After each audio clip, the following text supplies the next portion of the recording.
गीता सार, भगवद गीता यथारूप का परिचय। कृष्ण कृपा मूर्ति श्री श्रीमद एसी भक्ति वेदांत स्वामी प्रभुपाद, संस्थापक आचार्य, अंतरराष्ट्रीय कृष्ण भावनामृत संघ। श्रीमद् भगवद गीता को गीतोपनिषद भी कहा जाता है। यह वैदिक ज्ञान का सार है और वैदिक साहित्य के सर्वाधिक महत्वपूर्ण उपनिषदों में से एक है। निसंदेह श्रीमद् भगवद गीता पर अंग्रेजी भाषा में अनेक भाष्य उपलब्ध हैं। इसलिए एक अन्य भाष्य की आवश्यकता के बारे में प्रश्न किया जा सकता है। इस प्रस्तुत संस्करण का प्रयोजन इस प्रकार बताया जा सकता है। हाल ही में एक अमेरिकी महिला ने मुझसे भगवद गीता के एक अंग्रेजी अनुवाद को संस्तुत करने को कहा। निसंदेह अमेरिका में श्रीमद् भगवद गीता के अनेक संस्करण उपलब्ध हैं, लेकिन जहाँ तक मैंने देखा है, केवल अमेरिका में ही नहीं अपितु भारत में भी उनमें से किसी को सच्चे अर्थों में प्रमाणिक नहीं कहा जा सकता, क्योंकि लगभग हर एक संस्करण में भाष्यकार ने श्रीमद् भगवद गीता यथारूप के मर्म का स्पर्श किए बिना अपने निजी मतों को व्यक्त किया है। श्रीमद् भगवद गीता का मर्म श्रीमद् भगवद गीता में ही व्यक्त किया गया है। इस प्रकार यदि हमें किसी विशेष औषधि का सेवन करना हो तो हमें उसके लेबल पर लिखे निर्देशों का पालन करना होता है। हम अपने मनमाने ढंग से या मित्र की सलाह से औषधि नहीं ले सकते। उसका सेवन लेबल पर लिखे हुए निर्देशों के अनुसार या चिकित्सक के निर्देशानुसार करना होता है। इसी प्रकार श्रीमद् भगवद गीता को उसके वक्ता द्वारा दिए गए निर्देशानुसार ही ग्रहण या स्वीकार करना चाहिए। श्रीमद् भगवद गीता के वक्ता भगवान श्री कृष्ण हैं। उनका उल्लेख श्रीमद् भगवद गीता के प्रत्येक पृष्ठ पर पूर्ण पुरुषोत्तम परमेश्वर श्री कृष्ण के रूप में हुआ है। निसंदेह भगवान शब्द कभी कभी किसी भी अत्यंत शक्तिशाली व्यक्ति या किसी शक्तिशाली देवता के लिए प्रयुक्त होता है, और यहाँ पर भगवान शब्द निश्चित रूप से भगवान श्री कृष्ण को एक महान व्यक्तित्व वाले बताता है। किंतु साथ ही हमें यह जानना होगा कि भगवान श्री कृष्ण पूर्ण पुरुषोत्तम परमेश्वर हैं। जैसा कि सभी महान आचार्यों जैसे शंकराचार्य, रामानुजाचार्य, मध्वाचार्य, निम्बाचार्य, स्वामी श्री चैतन्य महाप्रभु, भारत के वैदिक ज्ञान के अन्य अनेक अधिकारियों ने पुष्टि की है। भगवान ने स्वयं भी श्रीमद् भगवद गीता में अपने आप को पूर्ण पुरुषोत्तम भगवान के रूप में स्थापित किया है, और ब्रह्म संहिता में तक सभी पुराणों में, विशेषतः श्रीमद् भागवतम में जो भागवत महापुराण के नाम से विख्यात है, वे इसी रूप में स्वीकार किए जाते हैं। कृष्णस्तु श्री भगवान स्वयं। अतएव श्रीमद् भगवद गीता हमें स्वयं भगवान ने जैसे बताई है वैसे ही स्वीकार करनी चाहिए। भगवद गीता श्रीमद् भगवद गीता के चतुर्थ अध्याय 4.1.3 में श्री भगवान कहते हैं, इमं विवस्वते योगं प्रोक्तवान अहम अव्ययम विवस्यान्मने प्राह मनुरिक्ष्वाको ब्रतीत एवं परंपरा प्राप्तम इमं राजर्षो विदुः सा कालनेह महता योगो नष्टः परन्तपः सा एवायं मया तेभ्य योगा प्रयुक्ता पुरातनः भक्तोऽस्मि मे सखा चेति रहस्यं हृतदुत्तमम्। यहाँ पर श्री भगवान अर्जुन को सूचित करते हैं कि यह योग पद्धति अर्थात श्रीमद् भगवद गीता सर्वप्रथम सूर्यदेव को बताई गई थी। सूर्यदेव ने इसे मनु को बताया और मनु ने इसे इक्ष्वाकु को बताया। इस प्रकार गुरु शिष्य परंपरा द्वारा यह योग पद्धति एक वक्ता से दूसरे वक्ता तक पहुँचती हुई आ रही है, लेकिन कालांतर में यह छिन्न भिन्न हो गई है। फलस्वरूप भगवान को इसे फिर से बताना पड़ रहा है। इस प्रकार अर्जुन को कुरुक्षेत्र के युद्ध स्थल में वे अर्जुन से कहते हैं कि वे यह परम रहस्य उसे इसलिए प्रदान कर रहे हैं क्योंकि वह उनका भक्त तथा मित्र है। इसका तात्पर्य यह है कि श्रीमद् भगवद गीता ऐसा ग्रंथ है जो विशेष रूप से भगवत भक्त के लिए है। आध्यात्मवादियों की 3 श्रेणियां हैं, ज्ञानी, योगी तथा भक्त, अर्थात निर्विशेषवादी, ध्यान योगी और भक्त। यहाँ पर भगवान अर्जुन से स्पष्ट कहते हैं कि वे उसे इस नवीन गुरु शिष्य परंपरा को ग्रहण करने वाला प्रथम पात्र बना रहे हैं, क्योंकि प्राचीन परंपरा खंडित हो गई थी। इसलिए यह भगवान की इच्छा थी कि सूर्यदेव से चली आ रही विचारधारा की दिशा में ही अन्य परंपरा स्थापित की जाएं, और उनकी यह इच्छा थी कि उनकी शिक्षा का वितरण अर्जुन द्वारा नए सिरे से हो। वे चाहते थे कि अर्जुन श्रीमद् भगवद गीता के ज्ञान का प्रामाणिक अधिकारी बने। इसलिए हम देखते हैं कि श्रीमद् भगवद गीता का उद्देश्य अर्जुन को विशेष रूप से दिया गया, क्योंकि अर्जुन भगवान का भक्त था, स्वयं भगवान श्री कृष्ण का शिष्य तथा उनका घनिष्ठ मित्र। इसलिए जिस व्यक्ति में अर्जुन जैसे गुण पाए जाते हैं, वह श्रीमद् भगवद गीता को सबसे अच्छी तरह समझ सकता है। तात्पर्य यह है कि वह भगवान से सीधा संबंधित हो सकता है और उनका भक्त हो। ज्यों ही कोई भगवान का भक्त बन जाता है, त्यों ही उसका संबंध सीधा भगवान से हो जाता है। यह एक अत्यंत विशद विषय है, लेकिन संक्षेप में यह बताया जा सकता है कि भक्त तथा पूर्ण पुरुषोत्तम परमेश्वर के मध्य 5 विभिन्न प्रकारों में से किसी भी एक प्रकार का संबंध हो सकता है। मनुष्य तटस्थ भाव में भक्त हो सकता है, अर्थात शांत रस। मनुष्य सक्रिय अवस्था में भक्त हो सकता है, अर्थात दास्य रस। मनुष्य सखा के रूप में भक्त हो सकता है, अर्थात सख्य रस। मनुष्य माता पिता के रूप में भक्त हो सकता है, अर्थात वात्सल्य रस। मनुष्य दाम्पत्य प्रेमी के रूप में भक्त हो सकता है, अर्थात माधुर्य रस। अर्जुन का भगवान श्री कृष्ण से संबंध सखा रूप में था। निसंदेह इस मित्रता तथा भौतिक जगत में पाई जाने वाली मित्रता में आकाश पाताल का अंतर है। यह मित्रता दिव्य है, जो हर किसी को प्राप्त नहीं हो सकती। निसंदेह प्रत्येक व्यक्ति का भगवान से कुछ विशेष संबंध होता है, और यह संबंध भक्तिमय सेवा की पूर्णता से ही जागृत होता है।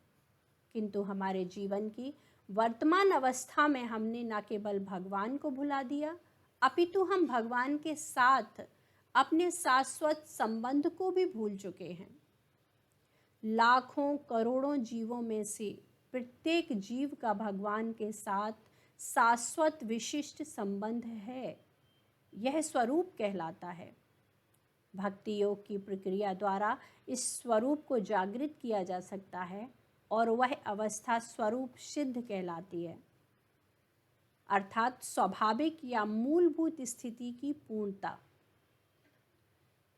अर्जुन भक्त था और वह भगवान के संपर्क में मित्र रूप में था। इसे हम इस बात पर विशेष ध्यान देना चाहिए कि अर्जुन ने श्रीमद् भगवद गीता को किस तरह ग्रहण किया। इसका वर्णन 10वें अध्याय में 10.12 और 14 में हुआ है। अर्जुन उवाच परम ब्रह्म परम धाम पवित्रम परमं भवान पुरुषं शाश्वतं दिव्यं आदिदेवम् अजं विभुम् आहुष्वत्वां ऋषयः सर्वे देवर्षि नारदस्तथा अस्तो देवलो व्यासः स्वयं चैव ब्रवीषि मे सर्वम् इतद् श्रुतं मन्ये यन्यं वद वशिकेशव न हि ते भगवन् व्यक्तिं विदुर्देव न दानवः। अर्जुन ने कहा, आप पूर्ण पुरुषोत्तम परमेश्वर हैं, परम धाम पवित्रम परम सत्य हैं। आप शाश्वत दिव्य आदि पुरुष अजन्मा तथा महानतम हैं। श्री नारद मुनि, असित, देवल तथा व्यास जैसे समस्त महामुनि आपके विषय में इस सत्य की पुष्टि करते हैं और अब आप स्वयं मुझसे इसकी घोषणा कर रहे हैं। हे भगवान श्री कृष्ण, आपने जो कुछ कहा है उसे मैं पूर्ण रूप से सत्य मानता हूँ। हे प्रभु, ना तो देवता ना ही असुर आपके व्यक्तित्व को समझ सकते हैं। पूर्ण पुरुषोत्तम परमेश्वर से श्रीमद् भगवद गीता सुनने के बाद अर्जुन ने भगवान श्री कृष्ण को परम ब्रह्म के रूप में स्वीकार कर लिया। ऐसे तो प्रत्येक जीव ब्रह्म है, लेकिन सर्वोपरि आत्मा पूर्ण पुरुषोत्तम श्री भगवान परम ब्रह्म है। परम धाम का अर्थ यह है कि प्रत्येक वस्तु के परम आश्रय या धाम है। पवित्रम का अर्थ है कि वे शुद्ध हैं, भौतिक कलमश से बेदाग हैं। पुरुषम का अर्थ यह है कि वे परम भोक्ता हैं। शाश्वतम अर्थात आदि सनातन, दिव्यम अर्थात दिव्य, आदि देवम अर्थात पूर्ण पुरुषोत्तम परमेश्वर, अजम अर्थात अजन्मा तथा विभुम अर्थात महानतम है। अब कोई यह सोच सकता है कि चूंकि भगवान श्री कृष्ण अर्जुन के मित्र थे, इसलिए अर्जुन यह सब उन्हें चाटुकारिता के रूप में कह रहा है। लेकिन अर्जुन श्रीमद् भगवद गीता के पाठकों के मन से इस प्रकार के संदेह को दूर करने के लिए अगले श्लोक में इस प्रशंसा की पुष्टि करता है। जब वो ये कहता है कि भगवान श्री कृष्ण को पूर्ण पुरुषोत्तम परमेश्वर के रूप में सिर्फ मैं ही नहीं मानता, अपितु नारद, असित, देवल तथा शील व्यासदेव जैसे अधिकारी भी स्वीकार करते हैं। वे सब महापुरुष हैं जो समस्त आचार्यों द्वारा स्वीकृत वैदिक ज्ञान का वितरण करते हैं। इसलिए अर्जुन भगवान श्री कृष्ण से कहता है कि वे जो कुछ भी कहते हैं उसे वह पूर्ण सत्य के रूप में स्वीकार करता है। सर्वम एतद ऋतम मन्ये, आप जो कुछ कहते हैं उसे मैं सत्य मानता हूँ। अर्जुन यह भी कहता है कि भगवान के व्यक्तित्व को समझ पाना बहुत कठिन है, यहाँ तक कि बड़े बड़े देवता भी उन्हें नहीं समझ पाते। इसका मतलब यह हुआ कि भगवान मनुष्य से ऊंचे व्यक्तित्व द्वारा भी नहीं जाने जा सकते। इसलिए मानव उनका भक्त बने बिना भगवान श्री कृष्ण को कैसे समझ सकता है। श्रीमद् भगवद गीता को भक्ति भाव से ग्रहण करना चाहिए। किसी को यह नहीं सोचना चाहिए कि वह भगवान श्री कृष्ण के तुल्य है, ना ही यह सोचना चाहिए कि भगवान श्री कृष्ण कोई सामान्य पुरुष हैं या कि एक महान व्यक्तित्व हैं। भगवान श्री कृष्ण साक्षात पूर्ण पुरुषोत्तम भगवान हैं। इसलिए श्री कृष्ण साक्षात पूर्ण पुरुषोत्तम भगवान हैं। श्रीमद् भगवद गीता के कथनानुसार या श्रीमद् भगवद गीता को समझने का प्रयत्न करने वाले अर्जुन के कथानुसार हमें कम से कम सिद्धांत रूप में यह स्वीकार करना चाहिए कि भगवान श्री कृष्ण पूर्ण पुरुषोत्तम परमेश्वर हैं और उसी विनीत भाव से हम श्रीमद् भगवद गीता को समझ सकते हैं। जब तक मनुष्य श्रीमद् भगवद गीता का पाठ विनम्र भाव से नहीं करता, वह तब तक उसके लिए श्रीमद् भगवद गीता को समझ पाना अत्यंत कठिन है, क्योंकि यह एक महान रहस्य है। तो श्रीमद् भगवद गीता क्या है? श्रीमद् भगवद गीता का प्रयोजन मानव जाति का भौतिक संसार के अज्ञान से उद्धार करना है। प्रत्येक व्यक्ति अनेक प्रकार से कठिनाई में है। जिस प्रकार अर्जुन भी कुरुक्षेत्र में युद्ध करने की व्यवस्था के कारण कठिनाई में था, मनुष्य ने भगवान श्री कृष्ण की शरण ग्रहण कर ली।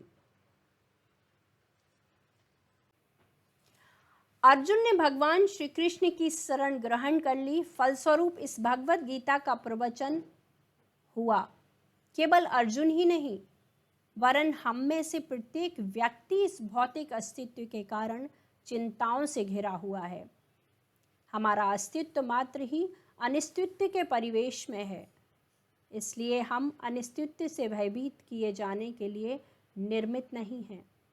हमारा अस्तित्व सनातन है, लेकिन किसी न किसी कारण से हम असत में डाल दिए गए हैं। असत का अर्थ है वह जिसका अस्तित्व नहीं है। कष्ट भोगने वाले अनेक मनुष्यों में केवल कुछ ही ऐसे हैं जो वास्तव में अपनी स्थिति जानने के जिज्ञासु हैं, जैसे कि वे क्या हैं, वे इस विषम स्थिति में क्यों डाल दिए गए हैं आदि। जब तक मनुष्य अपने कष्टों के विषय में जिज्ञासा करने की स्थिति तक जागृत नहीं होता, तब तक उसे यह अनुभूति नहीं होती कि वह कष्ट भोगना नहीं अपितु सारे कष्टों का हल ढूंढना चाहता है। तब तक उसे पूर्ण मानव नहीं समझना चाहिए। मानवता तभी शुरू होती है जब मन में इस प्रकार की जिज्ञासा उदित होती है। ब्रह्मसूत्र में इस जिज्ञासा को ब्रह्म जिज्ञासा कहा गया है। अर्थात तो ब्रह्म जिज्ञासा मनुष्य के सारे कार्यकलाप असफल माने जाने चाहिए यदि वह परब्रह्म के स्वभाव के विषय में जिज्ञासा नहीं करता। इसलिए जो लोग यह प्रश्न करना आरंभ कर देते हैं कि वे क्यों कष्ट भोग रहे हैं या वे कहाँ से आए और मृत्यु के बाद कहाँ जाएंगे, वे ही श्रीमद् भगवद गीता समझने के सुपात्र विद्यार्थी हैं। निष्ठावान विद्यार्थी में भगवान के प्रति दृढ़ आदर भाव भी होना चाहिए। अर्जुन ऐसा ही विद्यार्थी था। जब मनुष्य जीवन के वास्तविक उद्देश्य को भूल जाता है तो भगवान श्री कृष्ण विशेष रूप से उसी उद्देश्य की पुनर्स्थापना के लिए अवतरित होते हैं। तब भी असंख्य जागृत हुए लोगों में से कोई एक ऐसा होता है जो वास्तव में अपनी स्थिति को जान पाने की स्थिति में आता है, और उसी के लिए यह श्रीमद् भगवद गीता कही गई है। हम सभी अविद्या रूपी बाघिन के द्वारा निगल लिए गए हैं, लेकिन भगवान जीवन पर विशेषतया मनुष्यों पर बहुत कृपालु हैं। इसी उद्देश्य से उन्होंने अपने मित्र अर्जुन को अपना शिष्य बनाकर श्रीमद् भगवद गीता का प्रवचन किया। भगवान श्री कृष्ण का साथी होने के कारण अर्जुन समस्त अज्ञान से मुक्त था, लेकिन कुरुक्षेत्र के युद्ध स्थल में उसे अज्ञान में डाल दिया गया ताकि वह भगवान श्री कृष्ण से जीवन की समस्याओं के विषय में प्रश्न करे, जिससे भगवान उनकी व्याख्या मनुष्यों की भावी पीढ़ियों के लाभ के लिए कर दें और जीवन की योजना का निर्धारण कर दें। तब मनुष्य तदनुसार कार्य कर पाएगा और मानव जीवन के उद्देश्य को पूर्ण कर सकेगा। श्रीमद् भगवद गीता की विषय वस्तु में 5 मूल सत्यों का ज्ञान निहित है। सर्वप्रथम ईश्वर के विज्ञान की और फिर जीवों के स्वरूप स्थिति की विवेचना की गई है। एक ईश्वर है जिसका अर्थ है नियंता, और दूसरे जीव हैं जो नियंत्रित हैं। यदि जीव यह कहे कि वह नियंत्रित नहीं अपितु स्वतंत्र है तो वह पागल है। जीव सभी प्रकार से कम उसके बद्ध जीवन में तो नियंत्रित है। इसीलिए श्रीमद् भगवद गीता की विषय वस्तु ईश्वर सर्वोच्च नियंता तथा जीव नियंत्रित जीवात्माओं में से संबंधित है। इसमें प्रकृति, भौतिक प्रकृति, काल, समस्त ब्रह्मांड या भौतिक प्रकृति के प्राकट्य की कालावधि तथा कर्म, कार्यकलाप की भी व्याख्या है। यह दृश्य जगत विभिन्न कार्यकलापों से ओतप्रोत है। सारे जीव भिन्न भिन्न कार्यों में लगे हुए हैं। श्रीमद् भगवद गीता से हमें अवश्य सीखना चाहिए कि ईश्वर क्या है, जीव क्या है, प्रकृति क्या है, दृश्य जगत क्या है, वह काल द्वारा किस प्रकार नियंत्रित किया जाता है और जीवों के कार्यकलाप क्या हैं।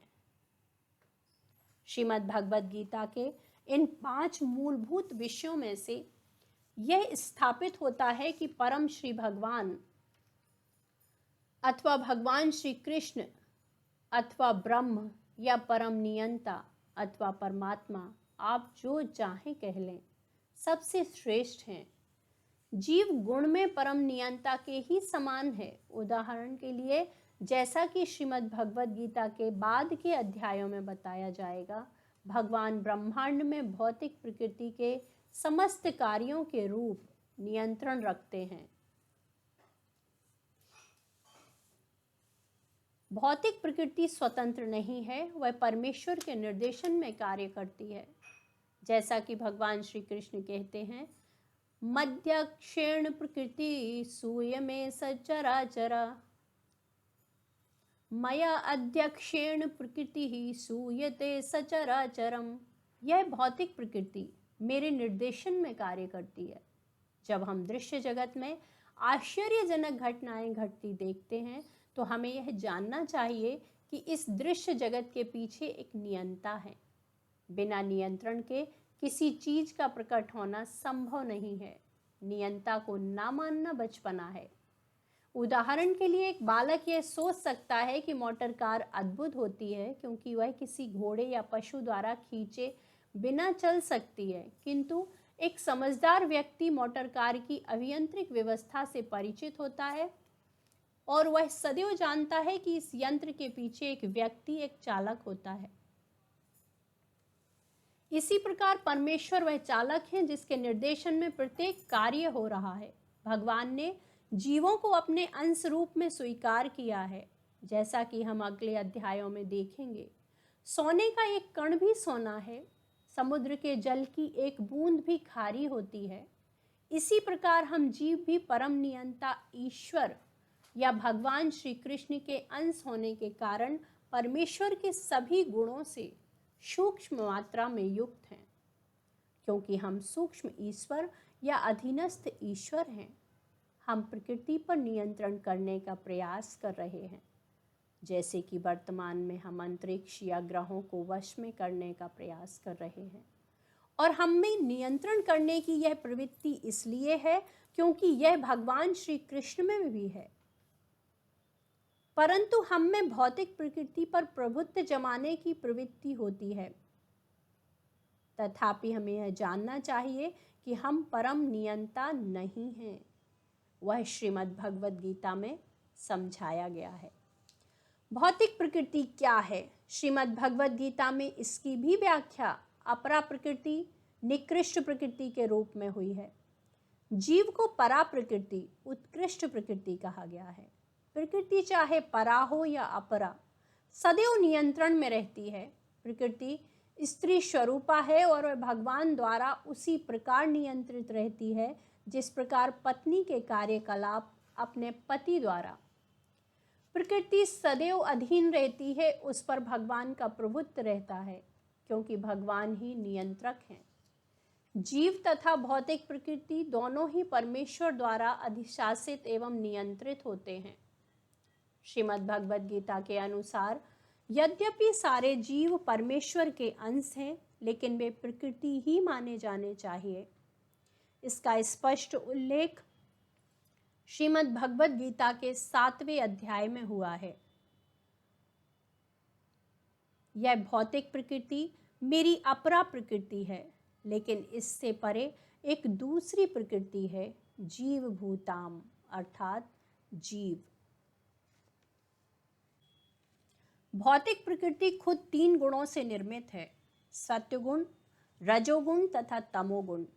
इन गुणों के ऊपर सनातन काल है और प्रकृति के इन गुणों के मेल से तथा सनातन काल के नियंत्रण व संयोग से अनेक कार्यकलाप होते हैं जो कर्म कहलाते हैं।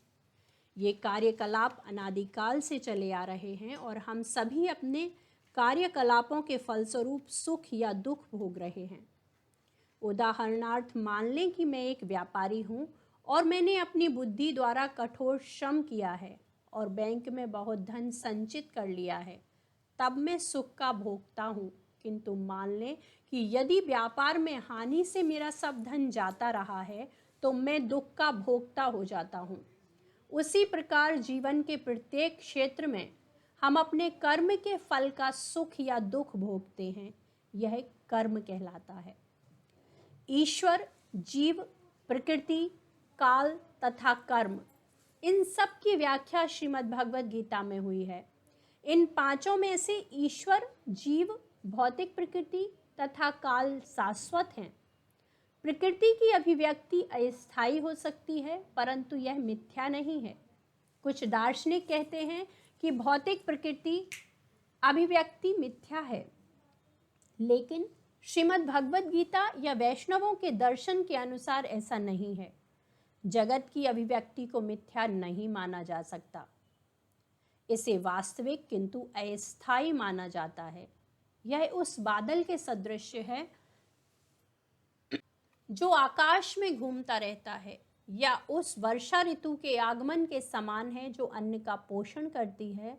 ज्यों ही वर्षा ऋतु समाप्त हो जाती है और बादल चले जाते हैं, त्यों ही वर्षा द्वारा पोषित सारी फसल सूख जाती है। उसी प्रकार यह भौतिक अभिव्यक्ति एक निश्चित अंतराल में होती है, कुछ काल तक रहती है और फिर लुप्त हो जाती है। प्रकृति इस तरह कार्यशील रहती है, लेकिन यह चक्र निरंतर चलता रहता है। इसलिए प्रकृति शाश्वत है, यह मिथ्या नहीं है। भगवान इसे मेरी प्रकृति कहते हैं। यह भौतिक प्रकृति अपरा प्रकृति परमेश्वर की भिन्न शक्ति है। उसी प्रकार जीव भी परमेश्वर की शक्ति हैं, किंतु वे भगवान से विलग नहीं अपितु नित्य संबद्ध हैं।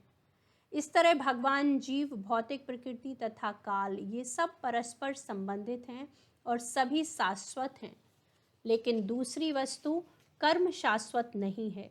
हाँ, कर्म के प्रभाव अत्यंत पुरातन हो सकते हैं। हम अनादिकाल से अपने शुभ अशुभ कर्म फलों को भोग रहे हैं, किंतु साथ ही हम अपने कर्मों के फल को बदल भी सकते हैं, और यह परिवर्तन हमारे ज्ञान की पूर्णता पर निर्भर करता है। हम विविध प्रकार के कर्मों में व्यस्त रहते हैं। निस्संदेह हम यह नहीं जानते कि किस प्रकार के कर्म करने से हम कर्म फल से राहत प्राप्त कर सकते हैं, लेकिन भगवद गीता में इसका भी वर्णन हुआ है। ईश्वर अर्थात परम श्री भगवान की स्थिति परम चेतना स्वरूप है। जीव भी ईश्वर के अंश होने के कारण चेतन है। जीव तथा भौतिक प्रकृति दोनों को प्रकृति अर्थात बताया गया है, किंतु इन दोनों में से केवल जीव चेतन है, दूसरी प्रकृति चेतन नहीं है। यही अंतर है। इसलिए जीव प्रकृति उत्कृष्ट कहलाती है, क्योंकि जीव भगवान जैसी चेतना से युक्त है, लेकिन भगवान की चेतना परम चेतना है। और किसी को यह दावा नहीं करना चाहिए कि जीव भी परम चेतन है। जीव कभी भी, यहाँ तक कि अपनी सिद्ध अवस्था में भी, परम चेतन नहीं हो सकता, और यह सिद्धांत भ्रामक है।